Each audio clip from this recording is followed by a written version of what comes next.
We have arrived, the final Sunday in the seemingly endless season of Lent.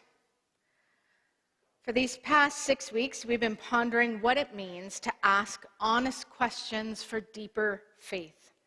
We have explored stories of Jesus encountering people who were seeking, folks like Nicodemus, who came to him in the veil of night, and the Samaritan woman at a well, and the man born without sight, just to name a few. In those stories, each person was seeking a new beginning, a different life, a deeper faith. What unfolded were exchanges filled with questions and exploration. Often some kind of unveiling occurred. Assumptions were disrupted and a new perspective was revealed, and mystery grew. We grew too. We learned the value and the importance of seeking and wondering and growing in faith. Like the characters in our Lenten scriptures, we have also been seeking many things: clarity, connection, wonder, justice, balance. We are seeking our calling, the sacred, and how to live as disciples. Throughout the turbulence of the past few years, many of us have been asking big questions about our lives and our faith. If this season you have found yourself returning to church, you're probably returning with more questions than you've ever had before, and perhaps a far more critical lens. What am I seeking? What are we seeking together? What is God seeking? We have sought to stay curious, open, and humble. Hopefully, we've found ourselves softening our assumptions and expanding our perspectives. Rather than seeing them as a threat to faith and certainty, the spiritual practice of seeking and questioning has created a safe place to explore, to be drawn more deeply into the fullness of life and into the heart of God. And isn't that what we're doing here? Hasn't that been the point all along? Not to find the definitive answers to our questions, but to do the work of seeking. It became clear this season that the object of the seeking wasn't the point. It was the journey of seeking that we were trying to grasp. In her reflection on the Lenten theme of seeking, Reverend Anna Strickland, one of the authors of the series, writes, "Questions are a sign of growth, curiosity, and wonder. We expect that children, as they grow, will ask thousands of questions about the world around them, not because they're suspicious of it, but because they're drawn to it. Being drawn toward a deeper faith and toward God at its center will naturally come with questions, big questions, that ought to dwarf our simplistic answers." Many of the college students, she writes, many of the college students I've pastored come from churches that rush to answer questions quickly and definitively because they are seen as a sign of doubt, which is then seen as a sign of lacking faith. But questions are an invitation into a deeper faith. They are an invitation for the Spirit to move within the wonder, in the space between the question and the answer. This Lent, let us seek good questions rather than easy answers. End quote. Over and over again in the scriptures, we find stories of people wrestling with God and having their lives transformed. And you know who famously asked a lot of questions? Jesus. In the gospel, Jesus gets asked 187 questions. He answers maybe about 8 of them. He himself asks 307 questions, which makes me wonder if faith isn't really about certainty, but about learning to ask and sit in the complexity of good questions. Now, we've reached the end of our series, the end of the season of Lent. Only Holy Week stands between us and the hallelujahs of Easter morning. Today is Palm Sunday, But it's also more than just Palm Sunday. It's also called Passion Sunday. The Latin root of the word for passion is suffering. Palm Sunday is also called Passion Sunday. It is the doorway to Holy Week, a week in which we remember Jesus' betrayal, arrest, trial, suffering, execution, and burial. His passion ends in the tomb of death. So while today is a triumphant day of celebration, it is only properly recognized if it's tinged with foreboding. Now, luckily, we don't have to generate that for ourselves, though we do like a bit of drama in this place. The gospel writers included it right in their manuscripts. Their original audience would have felt the tension in the story immediately. They would have seen the red flags that we miss because we're so caught up in the parade and the palm branches. For example, naming Jesus King, or Son of David. This is a huge red flag. Think back, if you can, to the story of the Magi with their gold and frankincense and myrrh. Remember that? You packed them away a little while. I presume you packed them away a little while ago. They're paying homage to who? To the King of the Jews, recently born in Bethlehem. A proclamation that caused Herod to lose his mind and slaughter all of the infants and toddlers in the city. It's dangerous to be declared king by the people when a psychopath sits on the throne. You cannot just go about declaring a poor, dusty-footed Jewish rabbi king without there being some grave consequences. Why? Because to declare Jesus as king is to declare that Caesar is not. You can't pussyfoot around it. Even Jesus knew how dangerous this was. Yet it appears that the people waving the palm branches are unapologetic in the same way peaceful protests disrupt city streets in places of power today. They see him as a king. Some see him as Messiah, Son of God, Son of David, but he is no ordinary king. He is no Caesar. The way in which Caesar conducted business was through force and fear and bloodshed. He was a human epitome of power. Caesar was proclaimed to be a god. He even had his own gospel. Did you know that? It's because we're so used to the word that it's lost its original meaning. But in those days, when the Roman Empire went off and conquered another land in the name of Caesar, and killed all the men and raped all the women and destroyed all the homes, the soldiers would come back parading through the land announcing the gospel according to Caesar. The good news of the latest victory of Caesar. Another land has been conquered for Caesar, and Caesar's enemies have been killed. Hallelujah. Jesus' gospel, his good news, could not be more different. Instead of riding into town on a proud war horse, Jesus enters atop a donkey. Prophesied, of course, by the prophet Zechariah. Rejoice greatly, O daughter Zion. Shout aloud, O daughter Jerusalem. Lo, your king comes to you triumphant and riding on a donkey. Which is cute, but it's not the thrust of the prophecy.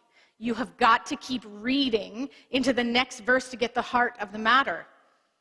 If you keep reading that prophecy in Zechariah, it says, he will cut off the chariot from Ephraim and the war horse from Jerusalem, and the battle bow shall be cut off, and he shall command peace to the nations. His dominion shall be from sea to sea, from river to the ends of the earth. Red flag. This is dangerous talk in a politically charged environment. To be quoting this prophet proclaiming a gospel of Jesus and not Caesar was treason, insurgents, rebellion. You are kidding yourself. if you don't think that the Roman occupation had their eye heavily on this situation. Less than 200 years before this moment, a massive Jewish rebellion had taken place called the Maccabean Revolt. It's one of my favorite parts of the Bible, and it's not in ours. So go find your Catholic friends, because they got it. For a few years, the Jewish rebels had been victorious over the empire du jour. They even managed to cleanse and occupy the temple in Jerusalem for a time. Fun fact, this is where the celebration of Hanukkah comes from. Look it up. Political tensions never fully relaxed after that. Rome knew there were still pockets of rebels and insurgents and zealots scattered throughout the empire, which is why they made a habit of crucifying political rabble-rousers and erecting their crosses along the highways into town. Their aim was to send a very specific message: do not mess with Rome. An empire never takes challenges to its power lightly, not back then and not today. Think of the amount of surveillance that was present at the freedom marches, the Black Lives Matter demonstrations, even the women's marches. There are protests and riots still today all over the world, people rising up together against oppressive and unjust leaders, governments, and systems. Pay attention to how militarized police have become. The empire does not mess around. It must keep its power, and it must keep its idea of peace. So pardon me if I don't get too caught up in palm branches and cloaks on the road. I'm kind of nervous. Jesus knew what he was doing. He knew what message he was sending to Rome, to Jerusalem, and to the world. When he entered Jerusalem, the author of Matthew's Gospel writes, the whole city was in turmoil, asking, who is this? The crowds were saying, this is the prophet Jesus from Nazareth in Galilee. The church was in turmoil. Did you catch that? It was stirred up, shaken, disturbed. The first time that this word is used is in Matthew chapter 2 to describe the inhabitants of Jerusalem when they caught wind the Magi had come to pay homage to a newborn king of the Jews. They knew in their bones how this would enrage King Herod. They feared for themselves and one another. When the powerful feel threatened, the people suffer. So 30 some odd years later, when Jesus enters Jerusalem to celebrate the Passover, riding on a donkey, reminiscent about a prophecy about a king who would come to save the people and inaugurate a divine kingdom, the people of that city are rightly distressed. They are in turmoil because it's about to get messy. And we know that it does. But Jesus doesn't stop at the parade. If I'd asked Phil to keep reading Matthew 21 into the next pericope, Jesus is going for broke now.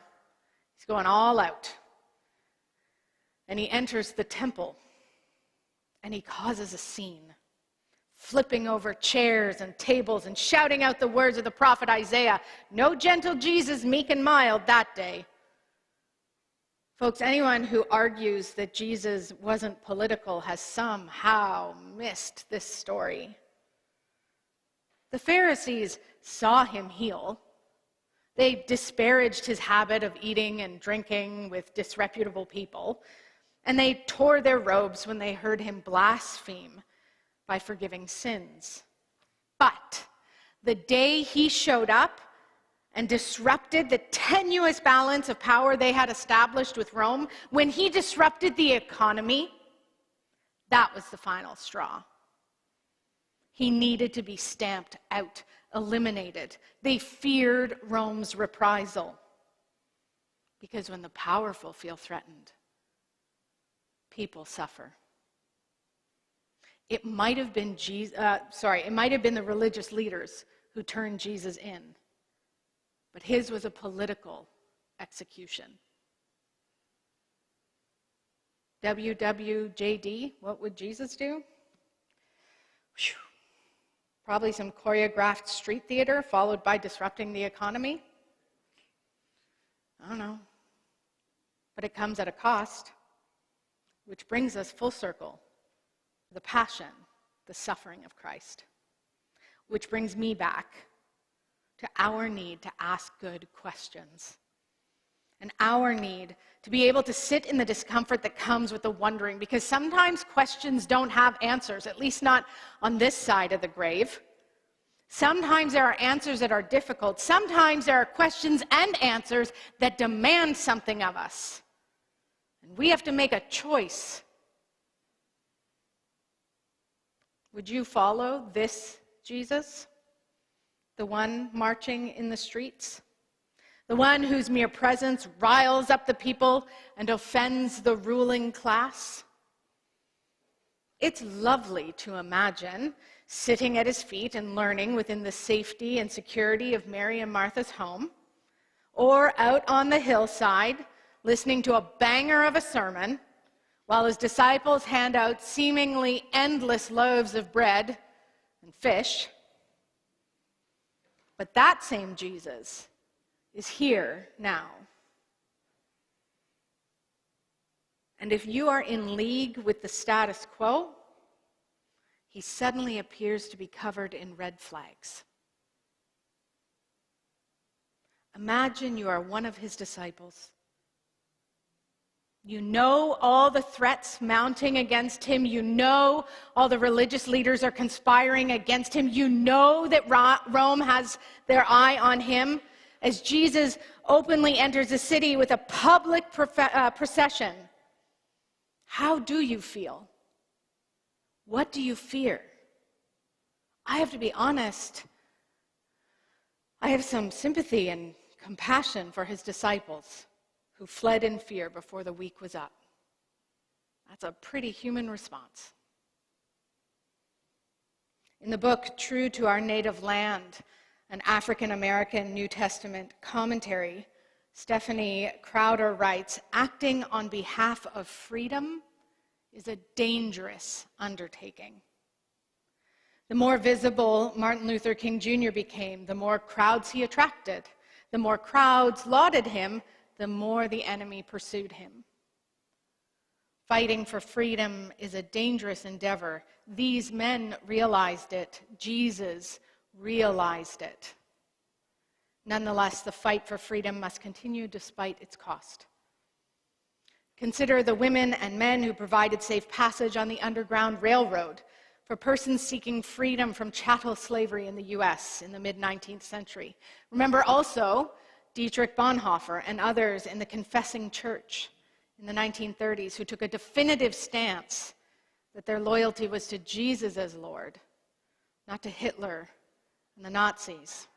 And youths in South Africa who stood against apartheid and formed the African National Congress Youth League in 1944 under the leadership of Nelson Mandela, envisioning a world in which racial discrimination and racial domination would no longer exist. In all these cases, people lost their lives for the sake of justice and freedom. People are still losing their lives for that cause today. And what of us? Who's to say whether someday we may be called to lay down our lives for the cause of freedom? Regardless, there is an open invitation to live our lives for freedom today.